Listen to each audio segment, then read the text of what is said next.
นติฮะรักน้อยละเมินติมันแค่นี้บ่รักบ่มาเลย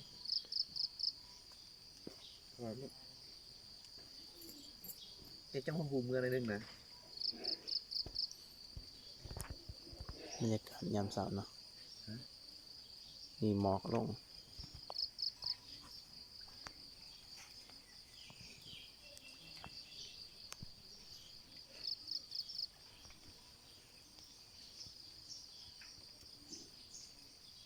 ถ่ายปุ๊บเลย บรรยากาศยามเช้าเบิดเลยเนาะ